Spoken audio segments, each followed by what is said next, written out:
Welcome, Rupert. Evening, Kevin. How are you? I'm very, very well. Now, you've been tweeting today, which is handy because it's given me a couple of topics that I can discuss with you, and they're important topics. First of all, you tweeted, of course, there are British rapists. Obviously, we know that. Sadly, they are our problem. They are scumbags, and they should be treated as such, with an incredibly harsh sentence. We all would agree with that. But to go on to say that the existence of British rapists does not mean that we have to continue importing thousands and thousands of foreign rapists. And what we're talking about here is the worrying rise in the hundreds of charges being levelled against criminal charges, serious criminal charges against asylum seekers living in these asylum seeker hotels and sometime in these houses of multiple occupancy, our asylum seekers. More and more of them are being charged with serious crimes, and more of them are being charged, even more worryingly, with sex crimes, with rape and sexual assault. And by the way, it's not only women. There's an alarming number of sex crimes against children are being charges levelled against asylum seekers. We have to be careful with this charges business because they get arrested, they get accused of these offences, then they get charged, and with our glacial justice system, they probably won't be in court for at least 18 months, maybe 2 years. But there's a clear picture emerging. We have for many years now been importing thousands and thousands and thousands of young men of sexually active age, about whom we know nothing. We let them come across the channel. Basically, we let them into the country. We put them up in these places all around the land. And guess what? Some of them are committing horrific rapes and sexual assaults, sometimes paedophile assaults. And this is a massive problem, isn't it? Well, I feel very strongly about it, Kevin, as you can tell from the tweets we put out. I mean, obviously, illegal migration is a problem. And as we know, that's huge under Keir Starmer, despite the fact that he's constantly said he'll stop the boats or smash the gangs, I think is his favourite sort of expression, which he clearly hasn't done. So illegal migration, and if you look at pictures of people coming to the country every day, it's not refugees, it's not women and men with their families, it's young fighting age men who are not respectful of our extremely high trust society. They come from a very different culture and they have a very different view of women. So it's not surprising that we have a problem with the illegal migrants, as you quite rightly say. They are perpetrating crimes, and we've got those details which we publish to a far higher extent than the domestic population. Now, legal migration is equally a problem because I think the government, the state, is not capable of properly, if you like, filtering those people who are going to make a contribution to our society from those who aren't. And as a result of that, we end up again with more of the same. The liberal elite likes to say, well, of course, the majority of rapes are perpetrated by white people, not by any other form of illegal or legal migrant. Well, that may be true, but then we are a majority white population still, so that's hardly surprising.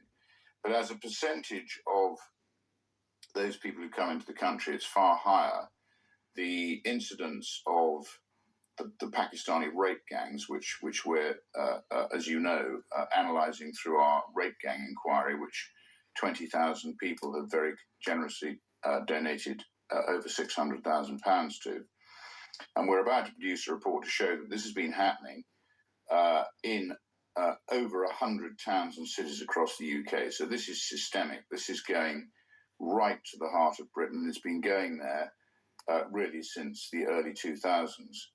And the staggering thing is that an establishment that appears to crack down on any form of Lucy Connolly-like misguided social media posting has turned a blind eye to this mass rape and its link to drugs and its link to crime. It's turned a blind eye to it because it fears being called racist and because it fears its post-war multicultural experiment has failed or is failing.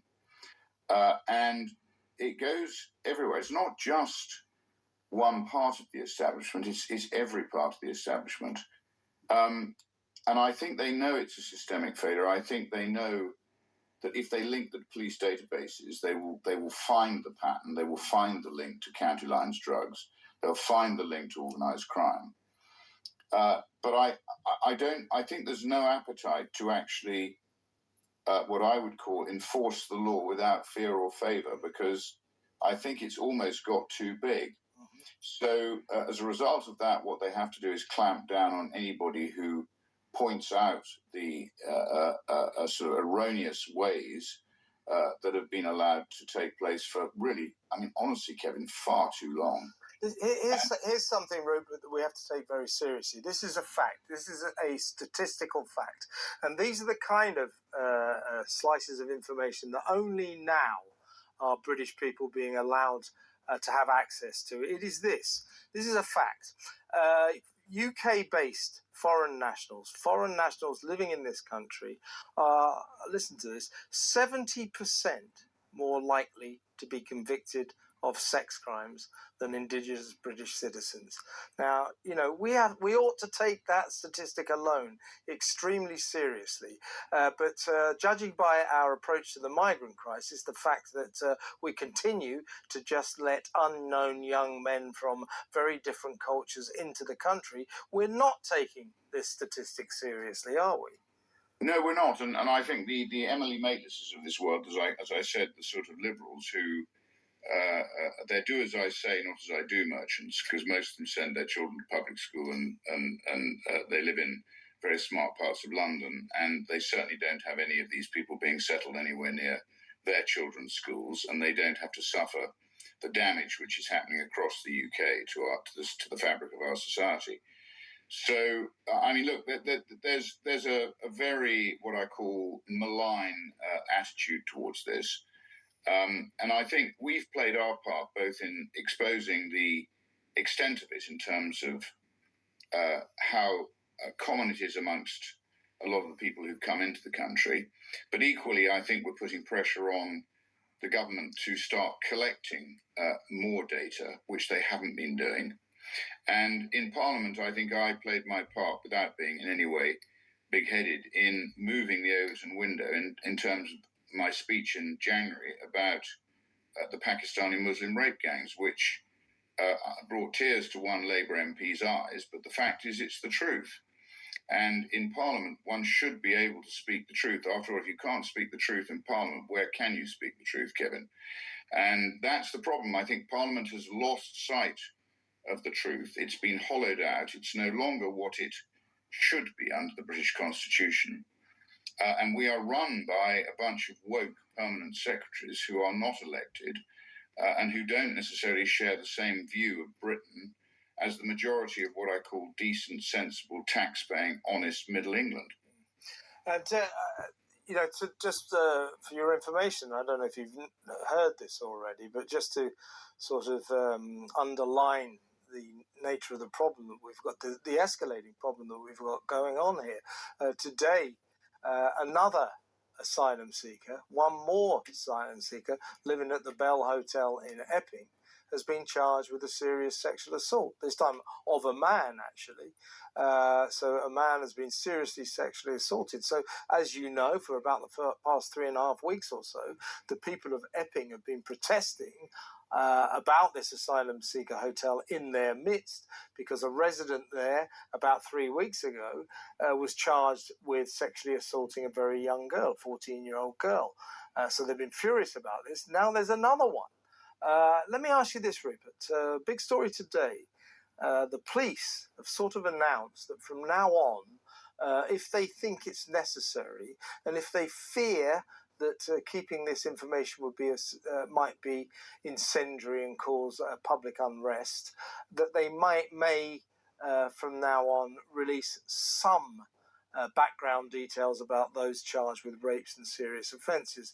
So in other words, both the Prime Minister and the Home Secretary last week conceded that we, the British people, did have a right to know when someone is charged with rape or sexual assault or even violence offences, serious offences. We have a right to know whether or not they're asylum seekers. We have a right to know their ethnicity. The Prime Minister and the Home Secretary said this.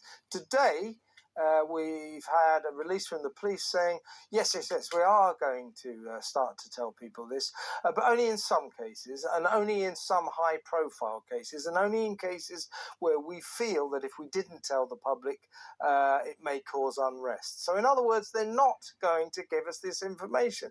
They're going to carry on not telling us that when there's a rape, that the suspect is an asylum seeker or a migrant or a foreign national. We have a right to know this, don't we? That information cannot possibly affect their trials.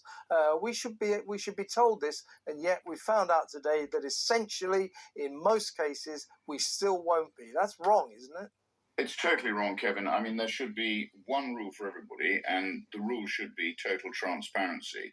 Ultimately, the British people are the boss, and the police, the civil service, and the government are the servant. They are serving the British people. The British people are the people who pay the taxes and who vote, and they should be treated properly. They should have totally transparent information on a consistent basis. The last thing we want, and this is what's happened, this is why I say Parliament's been undermined, because this nanny knows best culture, which thinks that they're going to tell us that information that they want to tell us. So they'll tell us if it's a white man who's perpetrated the crime, but they won't if it's an illegal migrant, because they're worried about what they call community stability. So no, I think it should be one rule. It's a bit like policing. Policing should be without fear or favour, and it should apply equally to everybody. And clearly, it hasn't been. And I think we're hoping to have our rape gang hearing in November. We've done an awful lot of work on it. Unlike the Jay report, which has cost 186 million, ours can only cost 600,000, which is what we've raised. But we're going to come up with some pretty punchy conclusions, and we're coming out with a report in the next few days which shows the extent of this issue. So I think it has to be a totally transparent state. It's like tax, Kevin. Tax should be effectively limited to the actual government expenditure should be limited to the tax stake. That way you keep the state honest. And the state's become dishonest. It's become dishonest. Yeah. I actually think the police have become dishonest. I mean, my experience with the police has not been a good one recently. I think it's quite common. I think Lucy Connolly's experience with the police is not a good one. I think, the police have become almost a dangerous arm of the state. And there's nobody now holding the police to account. Because if you have a weak front bench and you have a country that's run by the permanent secretaries, it's actually the cabal of the permanent secretaries and the Association of Chief Police Officers, ACPO, which ends up basically being in charge of policing. And I think our judiciary is now complicit. So I think there's a huge Augean Stables job to be done on the entire state. And that's why we've got Restore Britain set up, because if those people who agree with us, the only one way we're going to change this is a mass movement which morphs into complete metamorphosis of the way in which Britain is run. Because having spent a year in Parliament, I can tell you it's not working properly. It's not working in the interests of the British people. And I think we can all feel our country, which used to function unbelievably well, slipping through our fingers. And I can't appeal to people enough to say, if you agree, you must sign up and you must give the power to people who you trust to try and act as the agents for change. Not in 3 or 4 years' time, Kevin. It's got to start now.